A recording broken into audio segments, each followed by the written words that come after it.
Hello chess friends, this is International Master Valery Lvov and welcome to this course on the English opening for white. Basically we're going to use a very different structure for learning the English opening, which is actually going to make it slightly more effective, in my opinion, as opposed to most of the other courses on that great opening.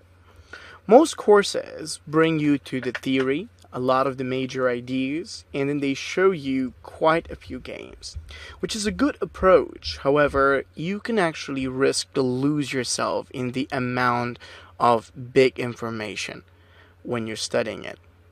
For this reason, one of the most valuable things you have to remember is that learning the ideas is best to happen through games and through very specific, what I call beat sequences, that will make it easy for you to remember, understand, and apply that opening within your next games effectively and easily. So let's begin with the game that was played between Grandmasters Yasser Seirawan and Narcis Kudublan. This was a game in which Seirawan actually started out with c4. This is very great grandmaster who has an incredible taste of the opening and the possibilities it can bring. So basically white started off with c4, e5, knight c3, g6. And this is where I'd like to talk about the major idea that comes with the beginning of this opening. The pawn on c4 essentially provides white with a great quality on the spot, and what it gives us is the chance to control the d5 square while we're able to think about the opportunities to advance on the queen side, maybe attack down there in different areas, and do much different possibilities. It's a very interesting concept. Now, what is also quite valuable is to understand that black has plenty of choices, because we're not yet controlling the center. We are moving around it, but we're not yet controlling it. This often gives black resources, and I'm not talking about winning possibilities. I'm just talking about ideas that he can play it like this, g6. So what do we do in case of the move of pawn up to the g6 out there? So after that type of move, first and foremost, white actually had to play with g3. And then after the move of pawn up to the g3, then black plays bishop to the g7, bishop to the gt, knight to the c6, and rook to the b1, which was actually quite nice. So what does white want to do next? Well, actually after that move, black played with the move of d6, which was a nice way on how you could essentially bring up his knight. He's looking for a way to get it towards e7, possibly prepare himself for the short castles, which is a nice idea, and it feels pretty good. So actually after that, white picked up to do b4 himself. He steps forward, advancing, and gaining the necessary amount of space and possibilities that are most needed for the attack. Remember that in English opening, we do not start with the simple, easy, conventional development. On the contrary, white starts by simply realizing the right formation. He sets up the bishop, pawn, and the knight towards d5.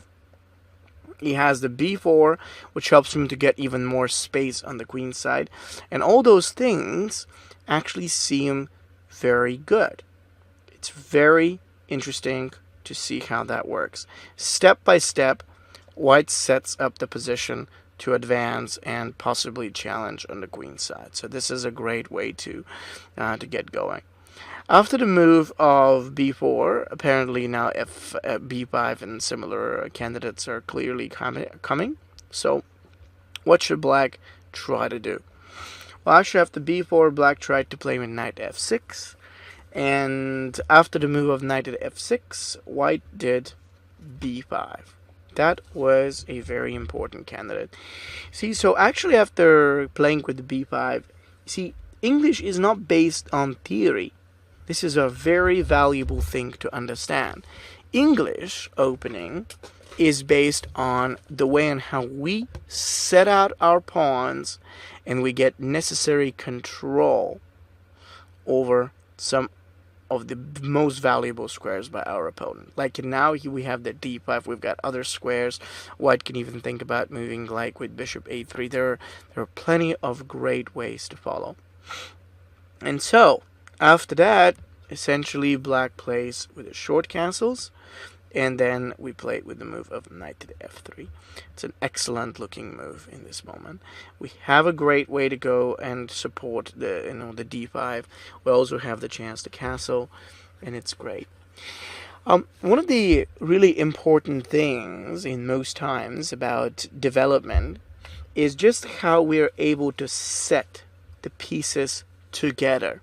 It's like white is setting up the pieces, and he is actually moving them immediately close to the center. So after the move of knight to the f3, you could realize that black, now we have the challenge that may be happening toward the center. Maybe white can play knight d2. The bishop could get open. Knight on e4 can actually happen very nicely. And step by step, we are ready to advance. So what happened next? Well, actually, after the move of knight to f3, black plays with the move of a6. He does that move in order to, well, I guess, challenge that pawn on b5. And if he gets to exchange it, that could almost mean that he will be ready to open a threat against the a2. So this makes a lot of sense in the position. So what are we doing? That is a really great question. Now, the way I see it, a6 looks really scary, but it's not that bad, or at least not all that bad. What did white do after the move of pawn to a6?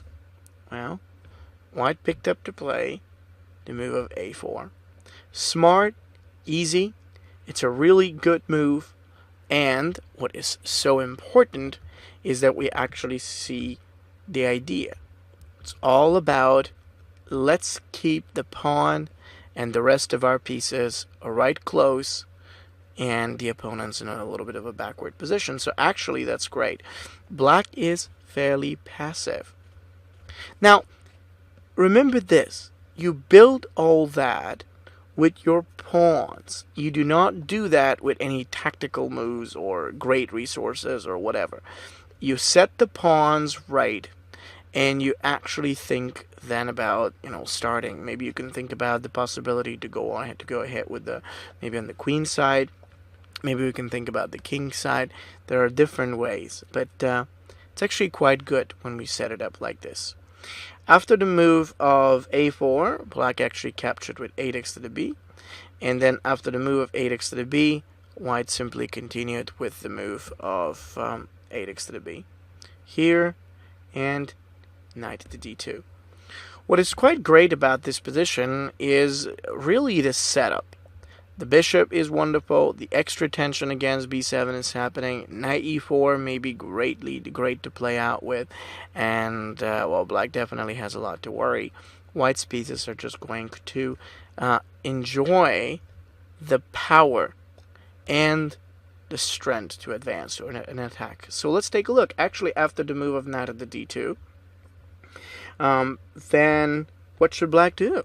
Okay, so this is very interesting. After that move, black played with the move of rook to b8. Again, because the position is closed, we can allow ourselves to go this way. See, like usually you wouldn't be able to. But because it is possible that we do it like this, there's really nothing dangerous that black can do. Nothing threatening. And so it's a great way to go for. After that, white castles short. Black played with the move of pawn to b6, and this was the moment where white actually continued with the move of rook a1. So we could sort of see the importance of the a file being controlled by white, so he can do a lot of things through it. He can even think about jumping down to a7 very quickly. And yes, we have great support, wonderful possibilities, and black has a lot to worry. This is how we do it. Step by step, really setting up and advancing our pieces where they need to be. What's coming next? Well, after rook a1, black actually had to do the move of bishop to the b7. And this is where white played Bishop takes b7 and e3. It's all based on the pawns. Take a look at that. It is not based on any attacks. It's not based on anything dangerous. How can we get the pawns right? Now, take a look and see how every pawn of white is cutting off an important square that black would usually love to control. So now he's a little bit, with trouble. He cannot make a move like d5. He can't do any, major moves. So we're setting it up, and we have a great control. So what's coming next? Well, after e3, black decided to play with the move of knight at the d7. So essentially, his intention is to play with knight c5, and he can continue with the move of pawn at the f5. So it's a pretty clear idea what he wants to do. After that, white just played with bishop a3. And I really like this variation. I mean, from the point of view of what white wants to achieve, he's really all up for development. Now, that kind of development starts to transform into some sort of advantage. We actually see that black is a little behind. d5 move will not help because we can have bishop takes d7, knight takes to the d5, most likely. And step by step, it just feels like white is getting his advantage available. So what's happening next? Well, actually, after the move of bishop a3 happened, black decided to play with f5, and now white picked up to do bishop to the b4. It's a great move. Steps forward, keeps black down, and then we can also concentrate on bringing maybe our queen onto a4, our rook onto the a6, and it definitely looks good. Step by step. There is no reason why you'd like to do it any different. Just give yourself the time and build up. White does it perfectly. There's no risk. See, that's why I really love openings, which essentially bring that idea in mind, that we don't have to worry about making a mistake. I mean, of course, you can always make a mistake in one way or another. It's always possible. If there was no way to make a mistake, that'd be great. But it gives you the harmonious way of simply setting out your pieces without worrying. And when you have that, it really feels good. It really feels like we have the possibilities, the resources to achieve a lot more. So that's a great thing to do, and apparently now white is becoming quite successful. Black plays knight f6 and queen f3. Now take a look at this. The valuable thing about English opening, as opposed to black, you can actually compare it, is to see the flexibility, the difference between white's and black's pieces. Black almost never has that type of flexibility that he would like to have. White has it, but not black. Black has problems. And because of those problems, because of those issues that he's going to have, he simply cannot arrange any of his good pieces, any of his pieces in good, better positions or more important places.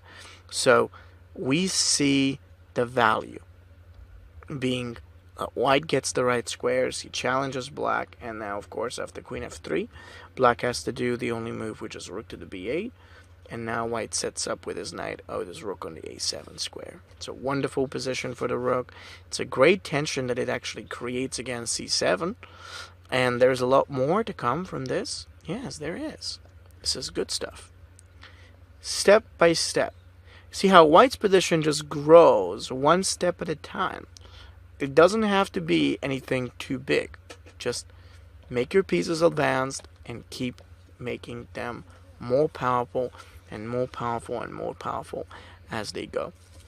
So that was great. And in reality, right after that move happened, obviously black did not like anything of this position, so he continued to rook c8, and you see in some way his inability to actually do whatever is the major problem. If black had a chance to make something else, he would have done it, but right now white just keeps creating more extra pressure.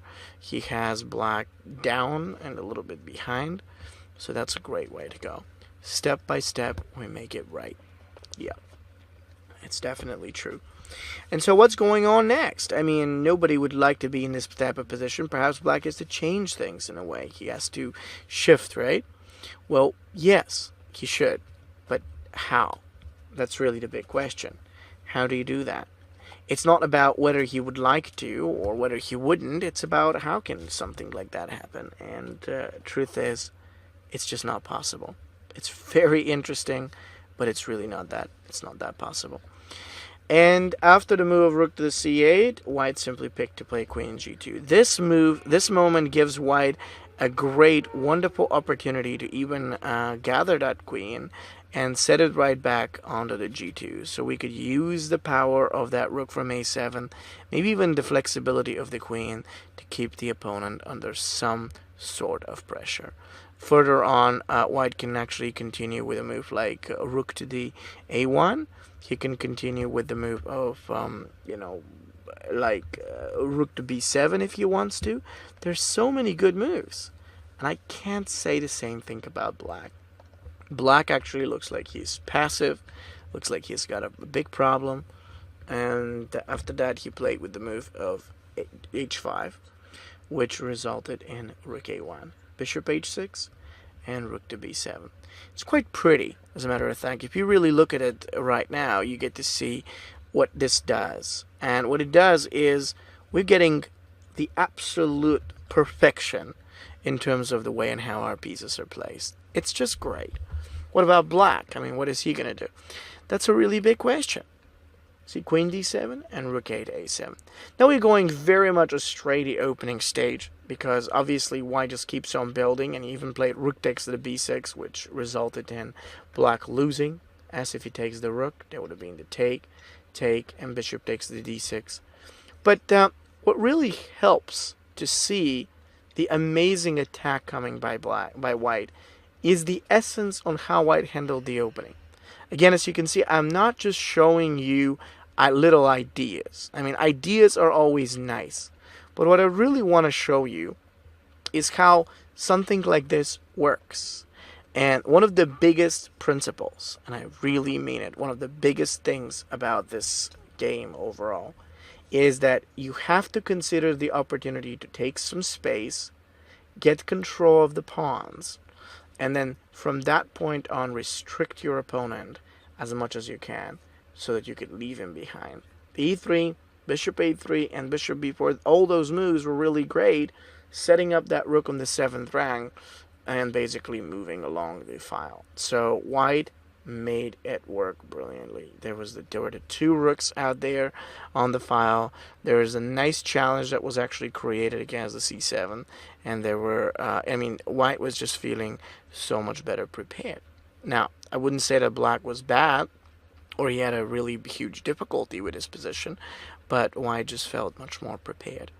So this is how you have to handle some of the key lines key strategies of this opening. Now, is that it? I mean, would I say that this is everything that has to happen? No. What you have to understand is that people can play differently.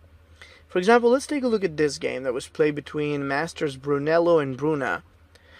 This is a really good game to talk about because it illustrates very well the different sets of pawn structure that are actually possible and that could provide. For instance, after the move of c4, knight f6, knight c3, e5, white can play the move of pawn up to the g3, and this is the time where basically black can continue with a move of like d5, c takes to the d, and then knight takes to the d. Then white plays his bishop to the g2.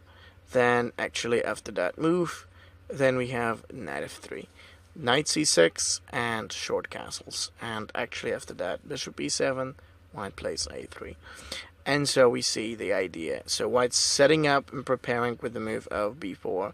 He could think about a candidate of playing b5, and then we can actually have the challenge going against the opponent's e5 pawn. So step by step, white is going to consider taking the time and building up to challenge, to attack. See, I think that one of the biggest problems of most chess players is that they don't realize that fundamentally every opening is the same. Now, what do I mean by that? Fundamentally, the idea is that in almost any opening system, rule number one always is that you can get a successful opening out of having a good pawn structure and the right control over some of the most valuable squares.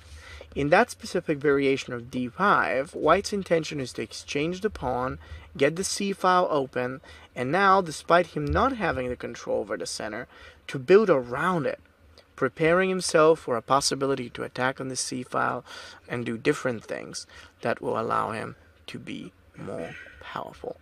This is a really good idea, and it could help in different ways to challenge and push against our opponent. Very interesting approach, if I could put it this way. So what can we say is going on next? Okay, so that's going to be quite interesting. I think that after a3, possibly black can try castles, b4, bishop e6, f6, and a5. Now in the game, black decided to protect his center and try to make sure that he could sort of attack or challenge in a way.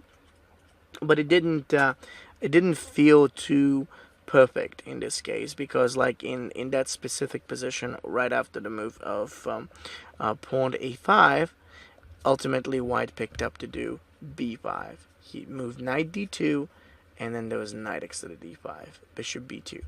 As you can see, white's approach is always a bit kind of secure in a way.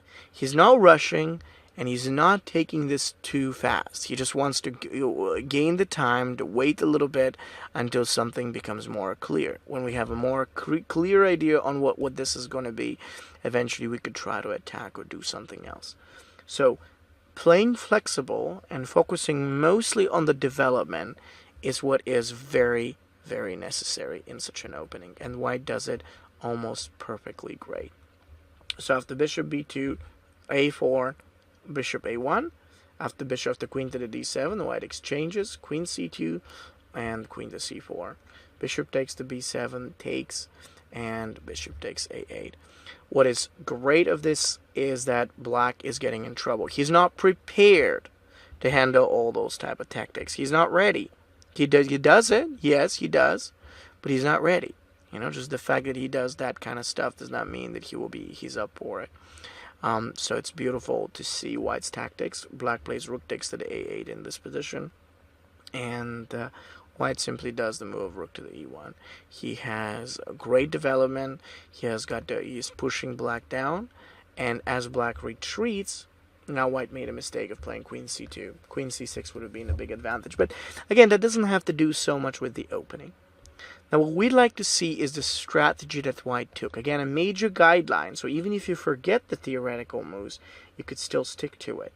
Most important thing is whenever black picks up to play the line of pawn to the d5, his major disadvantage, we could say, is the fact that he will be, that's actually a huge idea, the major disadvantage for him is going to be that he will be missing the control, the possibilities, and so he's going back. He's actually going to be feeling terribly, like outweighed by white's pawns and pieces, and white must only think about different maneuvers and other ways on how he can arrange, or what I would call often rearrange his pieces so that they can be most efficient in the given position. It does take time, yes, but it is a good thing. And as it's done correctly, with moves like d3 and others, it could serve white to a great purpose. So d3, a5, b5, knight at the d2, exchanging that bishop and keeping black under severe pressure. That's exactly what white wanted. Perhaps he could have waited, he could have played it a little more precisely, but you could see the power, the actual power of the position and all that white was able to build on and play through. So again, these are some of the basic ideas. Like, summarize, it's all about the center.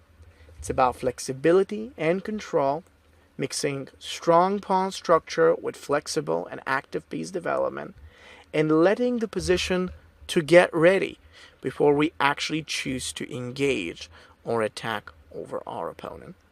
These are some of the most important essentials whenever you're going or you would like to play with this system. And again, if you ever experience a problem, you have to know that you've probably, we're talking about the opening stage, you've probably made a mistake by, creating an imbalance or leaving a vulnerability or a major problem inside your position. Knowing that should help you to feel more confident in the way you can handle everything. I hope that makes sense. And so now let's focus a little bit more on the key different plans that both sides can choose.